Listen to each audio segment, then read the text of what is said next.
Hey folks, Crazy Climber 80 here again. And this time we're going to look at a game called Tunnel Hunt. And this is created by Atari in 1979 and also licensed to Centuri in 1981. And it is an early example of 3D movement in this game, which is admittedly very repetitive. You fly through a 3D tunnel coming at you, and through first-person perspective. Here's the control panel. You have a button to produce a shield, which has limited usage per life, and you also have a fire button on a joystick. But you fly through this 3D tunnel, and it twists and it turns different colors as well.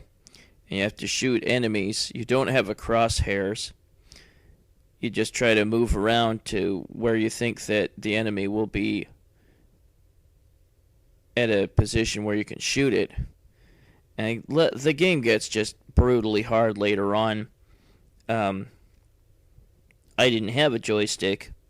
I just had a joypad, and it doesn't work very well. But you can run into the walls and sustain damage, and once you've sustained too much damage, you will lose a life. You also have a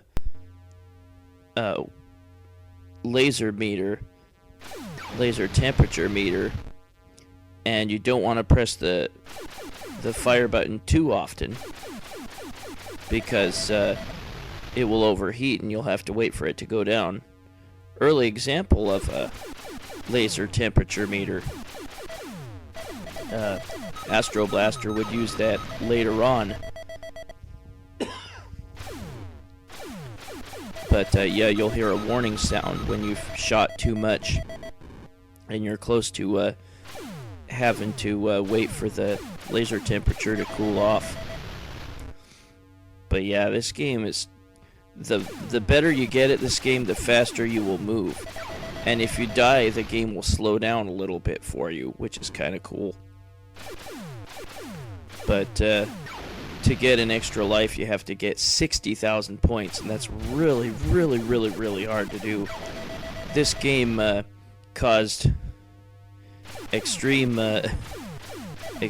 dizziness for a lot of players back in the day. And it didn't really last long in arcades from what I'd heard. I'd never seen this that I can remember. But very dizzying game. But again, you have a shield function that you can use. And you see there is a whole temperature, no, shield power. The meter in the middle, it is flashing yellow. And once it's out, then you can't block anything else with the shield button. And you can't regenerate it other than losing a life.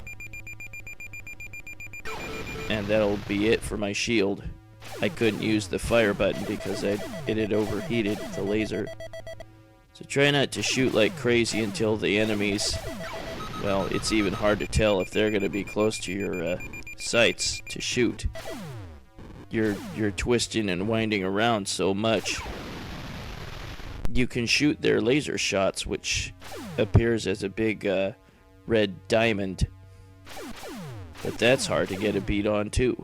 And now later on in the game, the enemies are going to get out of your sights and fly ahead and then start shooting at you from far away. Look how fast you fly. It's just really not fair. It sucks. Yeah, you can block the enemies and crash into them with your shield, although you don't get nearly as many points. Yeah, the most points in the game come when, I think, shooting the enemy far away. And perhaps as soon as you destroy their fire, then maybe fire a few shots just in case you might hit them right away. You really got to be judicious with your shots, and it's just so hard. Well, you do have a little crosshair, but it's still hard to... You're moving around so much that it's hard to pin on the enemy and blast them away. Just ridiculously hard, but yeah, this game really dizzied gamers at the time.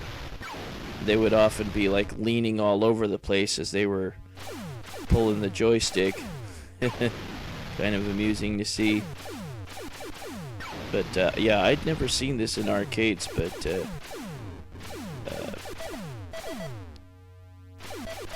I don't know if it really did have a limited run or not. I would imagine that it kind of made people sick back in the day, and people were like afraid to play it or something. I don't know. Yeah, that's my game. But yeah, you have to get 60,000 to get an extra life, and that's just brutally unfair. I couldn't control the letter selection with my joypad. It would immediately want to move a different way. I just couldn't control it very well, so my initials are not going to be correct.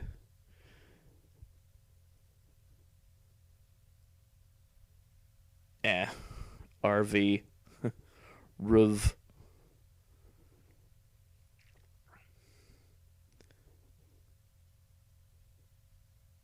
Damn it. Well, Rivet. That's my name.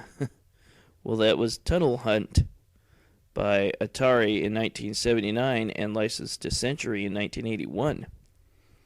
But yeah, you just have a small crosshairs, and you're moving around so much that it's just about impossible to consistently destroy enemies. They just move around too much. The tunnels wrap it around so quick.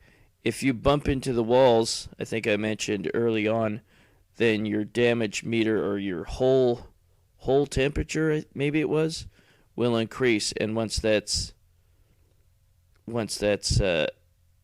meter's filled up, you'll lose a life. Same as if you run out of shield energy and you get shot or bumped into. That is Tunnel Hunt. Here's what it looks like when you get a free life. Here I put on cheats with infinite shields and infinite weapon temperature or laser temperature.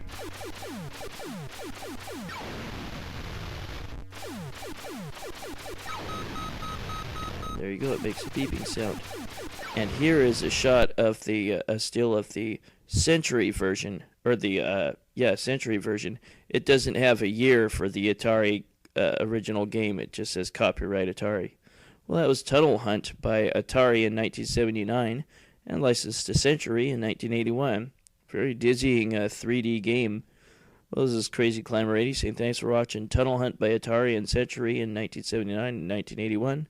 I will catch you later with another video. See you then, folks. Bye-bye.